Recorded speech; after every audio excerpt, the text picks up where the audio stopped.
नमस्कार, मैं विनोद राणा एक बार फिर से आप सभी का स्वागत करता हूं, अभिनंदन करता हूं आपका अपने इस चैनल एजुकेशन विथ एंटरटेनमेंट पर। हेलो बेटा, कैसे हो आप सब लोग? बढ़िया।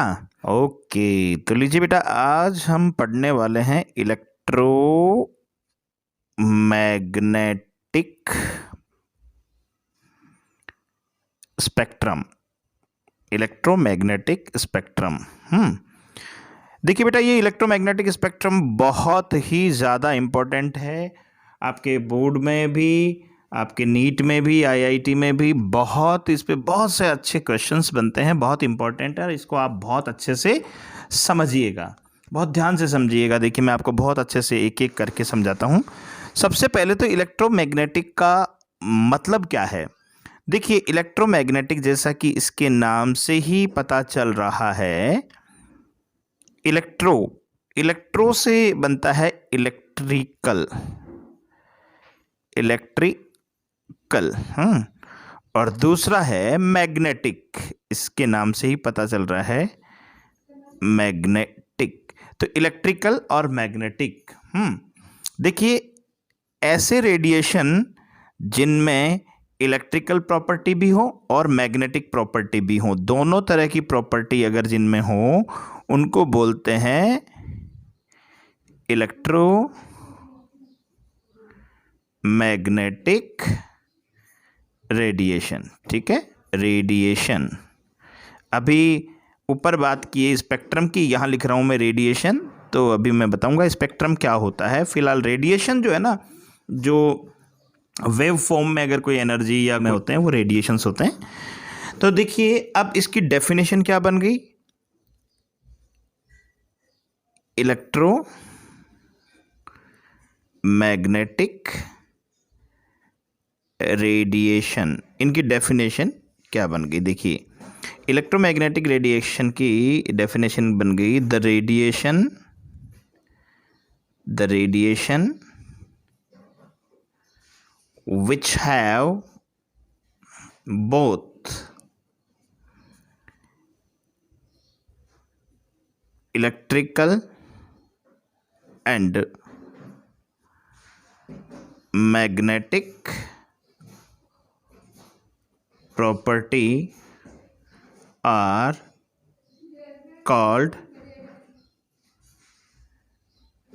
electromagnetic radiations. The radiation which have both electrical and magnetic property are called electromagnetic radiations. ऐसे रेडिएशन जिनमें इलेक्ट्रिकल प्रॉपर्टी भी हो और मैग्नेटिक प्रॉपर्टी भी हो, दोनों प्रॉपर्टी जिनमें होते हैं, वो इलेक्ट्रोमैग्नेटिक रेडिएशंस कहलाते हैं। ठीक है, तो लीजिए बेटा, अब हम पढ़ते हैं इलेक्ट्रोमैग्नेटिक रेडिएशन की प्रॉपर्टी। सबसे पहली प्रॉपर्टी तो है कि they have both type of property, electrical and magnetic, जो कि हम पढ़ चुके हैं कि इनमें इलेक्ट्रिक प्रॉपर्टी भी होती है और मैग्नेटिक प्रॉपर्टी भी होती है। और सेकंड, देखिए बेटा, सेकंड को मैं आपको थोड़ा सा समझाना चाहूँगा। देखिए बेटा, दूसरी जो प्रॉपर्टी है वो क्या है, मैं समझाता हूँ आपको। देखिए, ये मैं दो एक्सिस बना रहा हूँ जो एक दूसरे के परपेंडिकुलर है। ये एक दूसरे के 90 डिग्री पे, इस तरह से, यूँ, इस तरह से, जैसे ये और ये एक दूसरे के 90 डिग्री पे हो गए। 3 डायमेंशन में ये डायरेक्ट ऐसे ही बनेगा। और ये तीसरा एक्सिस है जो इन दोनों के 90 डिग्री पे हैं, इस तरह से। ठीक है, ये अब ये एक एक्सिस, ये दूसरा एक्सिस, और ये डायरेक्शन वो जिसमें प्रोपेगेट कर रही है। ये इसके और इसके बीच भी 90 डिग्री का, 90 डिग्री का एंगल है, और इसके बीच भी 90 डिग्री का है। ये भी 90 डिग्री एंगल है, ये भी 90 डिग्री एंगल है, और ये भी 90 डिग्री एंगल है। तो इसमें जो मैग्नेटिक और इलेक्ट्रिक फील्ड दोनों होंगे साथ साथ, और दोनों ही एक दूसरे के परपेंडिकुलर होंगे। परपेंडिकुलर का मतलब 90 डिग्री के होंगे, 90 डिग्री पे। तो जैसे मान लीजिए, मैं पहले बना रहा हूँ ये एक्स, ये वाई और ये जेड। तो मान लीजिए ये 3 एक्सिस है इसमें जो एक दूसरे के परपेंडिकुलर है, एक्स, वाई एंड जेड। ठीक है, अब इसमें जो इलेक्ट्रिकल फील्ड है, मान लीजिए वो मैं बना रहा हूँ ये। तो ये शेडेड जो मैंने बनाया ये मान लीजिए इलेक्ट्रिकल फील्ड है। अब मैग्नेटिक फील्ड जो होगा वो इसके 90 डिग्री पे होगा, यानी 90 डिग्री, यानी ये है तो इसके इधर, यानी ये और ये 90 डिग्री है, तो इसकी और यूं ऐसे,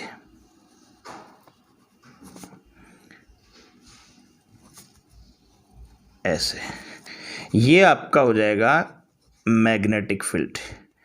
इसको मैं ऐसे थोड़ा डार्क शेडेड कर देता हूँ, ऐसे।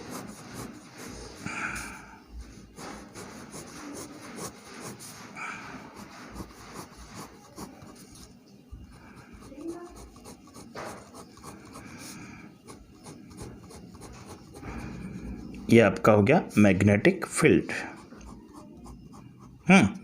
तो देखिए ये इलेक्ट्रिकल फील्ड है और ये है मैग्नेटिक फील्ड। तो जैसे इलेक्ट्रिकल फील्ड और मैग्नेटिक फील्ड दोनों एक दूसरे के 90 डिग्री पे होते हैं और उस डायरेक्शन के भी 90 डिग्री पे होंगे जिधर ये प्रोपेगेट कर रहा है। देखिए ये इधर प्रोपेगेट कर रहा है तो इसकी ये मैग्नेटिक फील्ड और इसमें ये भी 90 डिग्री का एंगल बन रहा है। और इधर प्रोपेगेट कर रहा है और ये इधर इलेक्ट्रिक फील्ड है तो ये भी 90 डिग्री का बन रहा है, ये वाला है। तो यानी कि ये आपस में तो एक दूसरे के परपेंडिकुलर होते ही हैं, उस डायरेक्शन के भी परपेंडिकुलर होते हैं जिसमें ये प्रोपेगेट करते हैं। ठीक है, तो हम कह सकते हैं कि both the electrical and magnetic fields are perpendicular with each other and also perpendicular with the direction in which they propagate। ठीक है, they have, तो हम कह सकते हैं इसका मतलब हुआ कि ये एक दूसरे के तो परपेंडिकुलर होते ही हैं, 90 डिग्री के एंगल पे होते ही हैं, साथ में उस डायरेक्शन के भी 90 डिग्री के एंगल पे होते हैं जिसमें ये प्रोपेगेट करते हैं। They have no need of medium to travel. Next property है they have no need of medium to travel, यानी इनको ट्रेवल करने के लिए किसी तरह की कोई मीडियम की ज़रूरत नहीं होती है। जैसे अगर अपन वॉइस को अगर हम बात करते हैं तो हमारी जो वॉइस की वेव्स हैं उनको एयर चाहिए मीडियम के रूप में। एयर अगर नहीं होगी तो वॉइस आगे नहीं जा पाएगी, है ना। तो जितने भी रेडिएशंस, ये जो इलेक्ट्रोमैग्नेटिक रेडिएशंस है, इनको मूव करने के लिए या प्रोपेगेट करने के लिए किसी तरह की किसी मीडियम की ज़रूरत नहीं होती है और ये वैक्यूम में भी ट्रेवल कर सकते हैं।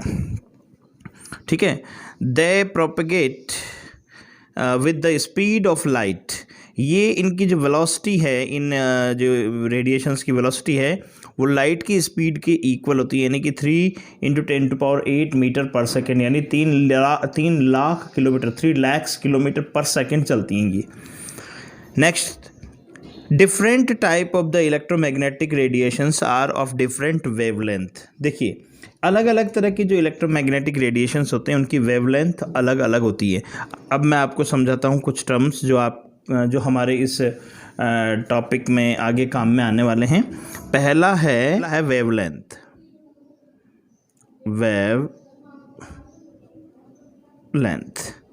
देखिए बेटा ये वेवलेंथ क्या होती है। देखिए कोई भी वेव जो होती है ना इस तरह की होती है, ये है वेव,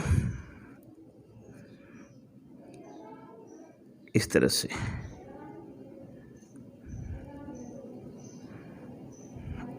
ये वेव है, ठीक है। तो इसको तो बोलते हैं क्रिस्ट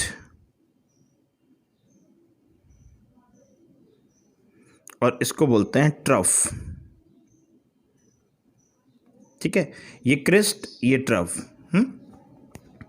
तो दो क्रिस्ट के बीच की जो डिस्टेंस है, यानी कि ये या दो ट्रफ के बीच की डिस्टेंस है, यानी कि इन दोनों के बीच में, इसको बोलते हैं वेवलेंथ और इसको लैम्बडा से शो किया जाता है। लैम्बडा,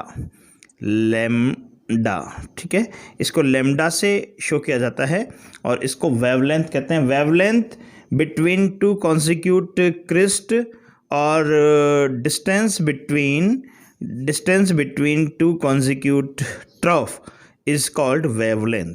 तो एक तरह से वेवलेंथ डिस्टेंस की सबसे छोटी यूनिट होती है। ठीक है, ये तो हो गई बात वेवलेंथ की। सेकंड हम बात करते हैं फ्रीक्वेंसी।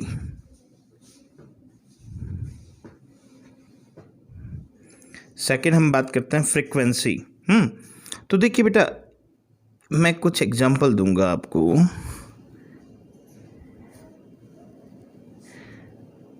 देखिए ये कोई वेव है, तो ये जो एक क्रिस्ट और एक ट्रफ इन दोनों से मिलकर बनता है एक ऑसिलेशन। यहाँ से यहाँ तक एक ऑसिलेशन का मतलब वो लैम्बडा ही हो गया, यानी इनके बीच भी लैम्बडा है और ये भी लैम्बडा ही होता है, डिस्टेंस वही रहनी है। तो ये एक ऑसिलेशन हो गया। तो एक सेकंड में ऐसे कितने ऑसिलेशन होते हैं उनको बोलते हैं फ्रीक्वेंसी। तो फ्रीक्वेंसी की डेफिनेशन बन जाएगी ऑसिलेशन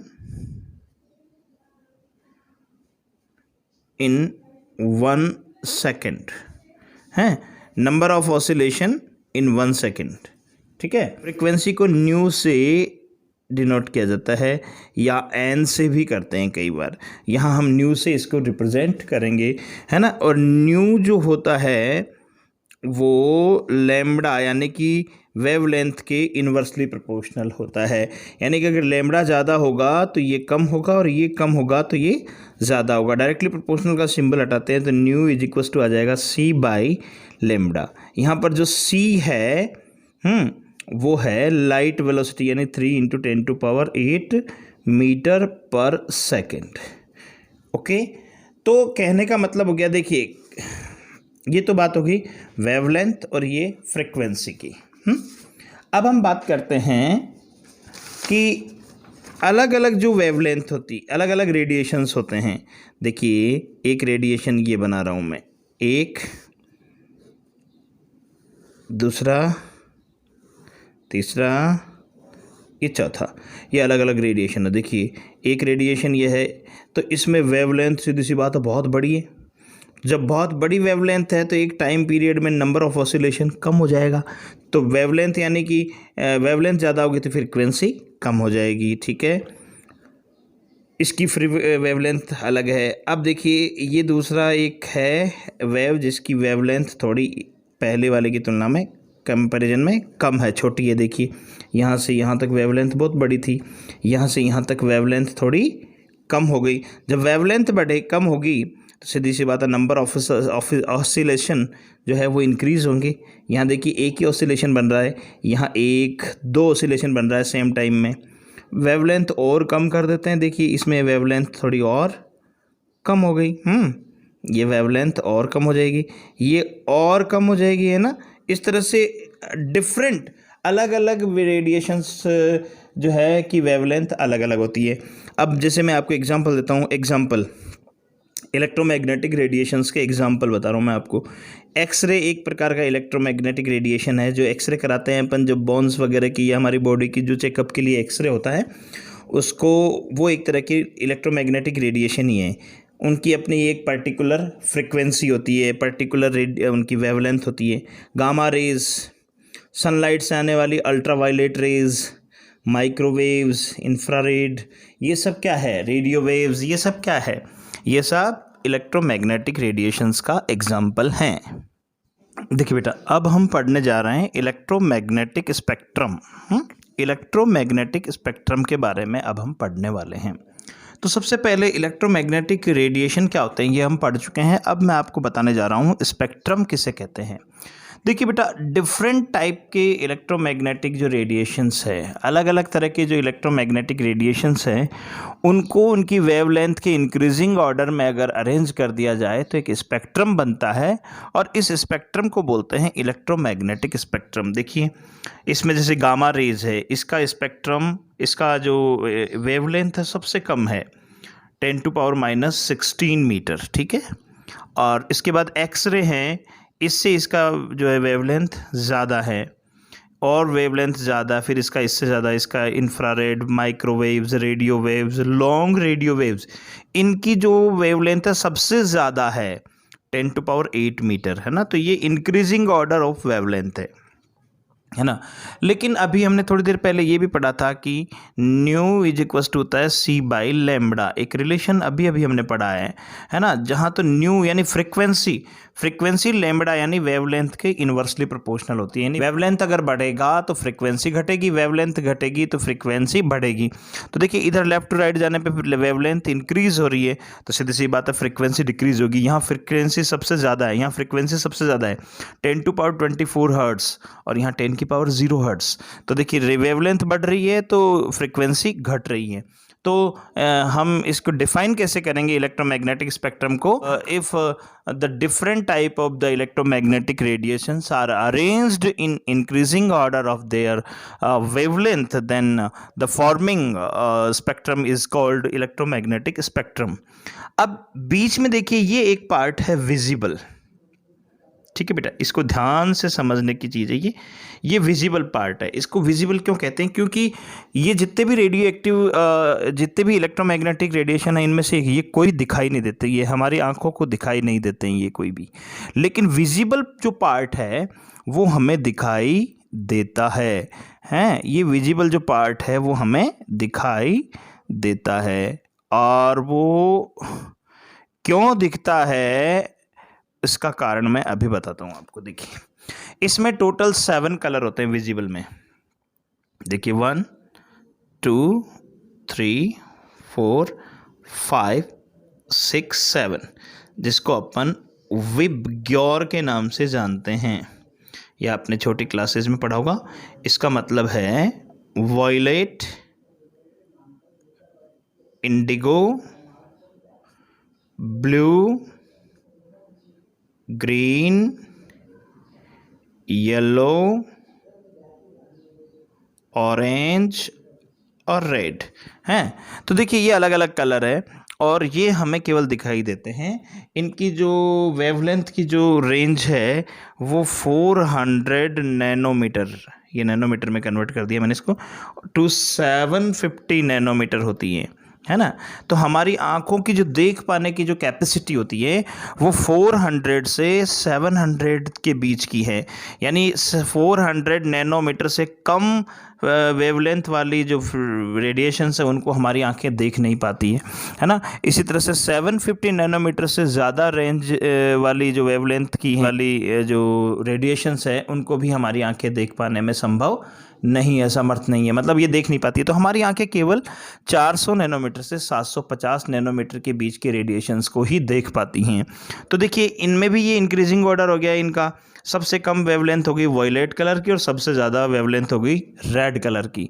तो वेवलेंथ सबसे ज़्यादा रेड कलर की है, इसलिए सबसे ज़्यादा जो दूर तक हमें रेड कलर ही दिखाई देता है। इसीलिए जितने भी जो डेंजर के जितने भी सिग्नल है जैसे ट्रैफिक लाइट है और ऐसा आप देख लो रेड कलर के होते हैं, ताकि रेड कलर एक ऐसा कलर है जो सबसे दूर तक हमें दिखाई देता है।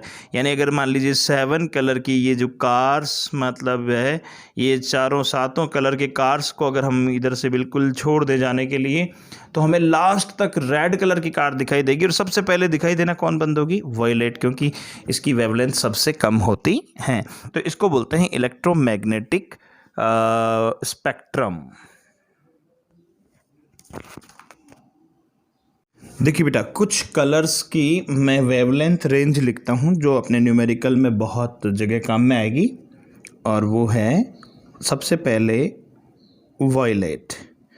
वॉयलेट की जो वेवलेंथ रेंज है वो 380 to 450 है ना। तो न्यूमेरिकल जो आएंगे उनमें इस रेंज में कहीं भी आप लिख सकते हैं या क्वेश्चन में इस रेंज में कहीं से भी आ सकती हैं। दूसरा है इंडिगो। इसकी है 450 to 495 नैनोमीटर है। तीसरी है ग्रीन, ये है 495 to 570 नैनोमीटर। इसके बाद है येलो, इसकी रेंज है आपके 570 to 590 नैनोमीटर। और इसके बाद हैं ऑरेंज की जो रेंज है वो 590 टू 620 नैनोमीटर है। और लास्ट में सबसे ज़्यादा जो है हाईएस्ट वो है रेड कलर 620 टू 750 नैनोमीटर है ना। सबसे ज़्यादा जो है रेड कलर की होती है आपके वेवलेंथ, और सबसे कम जो है वायलेट की होती है। ठीक है, अब मैं आपको इस पे बेस्ड कुछ न्यूमेरिकल बताता हूँ। तो देखिए इस पे एक न्यूमेरिकल है, the wavelength of yellow light of sodium street light is 589 nanometre, यानी लैम्बडा दे रखा है। Calculate the frequency of this light, इसमें यानी वेवलेंथ दे रखी है, यानी कि लैम्बडा दे रखा है, गिवन है कितना येलो लाइट का, वो है 589 नैनोमीटर है। तो अब इसमें आपको क्या कैलकुलेट करना है, फ्रीक्वेंसी कैलकुलेट करनी है। तो कैसे करेंगे आप इसकी फ्रीक्वेंसी कैलकुलेट? देखिए हम जानते हैं कि न्यू इज इक्वस टू होता है सी बाई लैम्बडा, है ना, बहुत ईजी है बेटा। न्यू इज इक्वस टू होती है सी बाई लैम्बडा। तो हम जानते हैं because of c is equals to 3 into 10⁸ metre per second. ये लाइट की वेलोसिटी है, आपने छोटी क्लासेस में भी पढ़ी है और हमेशा आगे के लिए भी आपको लर्न रखनी है ये। और फिर आपको ये जो लैम्बडा की वैल्यू है, लैम्बडा ये है आपके 589 नैनोमीटर है। इसको किस में कैलकुलेट करना है, आपको कन्वर्ट करना है, इसको मीटर में कन्वर्ट करना है।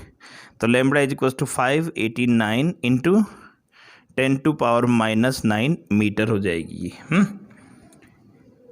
बिकॉज ऑफ 1 नैनोमीटर जो होता है वो 10⁻⁻9 मीटर के इक्वल होता है। तो ये वैल्यू इसमें पुट करेंगे तो न्यू इज इक्वल टू हो जाएगा 3 इंटू 10⁸ अपॉन 589 इंटू 10⁻⁻9 -9। इसको अगर आप सॉल्व करेंगे तो ये आ जाएगा 5.093 इंटू 10⁻14 पर सेकेंड। ठीक है, तो ये तो हो गया क्वेश्चन नंबर 1। इसी तरह से एक और अगर क्वेश्चन मैं दूं आपको, एग्जाम्पल ये 2 हैं, एग्जाम्पल सेकंड है। अब हम बात कर रहे हैं सेकंड एग्जाम्पल की। Calculate the wavelength of photon of energy 1 electron volt, है ना। 1 इलेक्ट्रॉन वोल्ट वाले फोटोन के लिए आपको एनर्जी कैलकुलेट करनी है। तो सबसे पहले तो आप ये देखिए कि गिवन क्वांटिटीज़ क्या है। तो गिवन में देखिए 1 इलेक्ट्रॉन वोल्ट दे रखा है एनर्जी, तो 1 इलेक्ट्रॉन वोल्ट को जूल में कैलकुलेट करेंगे तो 1.602 इंटू 10⁻⁻19 जूल होती हैं। ठीक है, इसको जूल में कन्वर्ट कर लिया।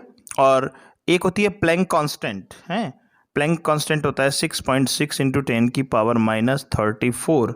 ये आपको जूल सेकेंड, ये आपको लर्न रखना, ये आगे बहुत काम में आएगी। ये एच क्या है आगे पढ़ेंगे हम। और E इज इक्वल टू होता है, देखिए बिकॉज ऑफ E यानी एनर्जी इज इक्वल टू होता है एच न्यू।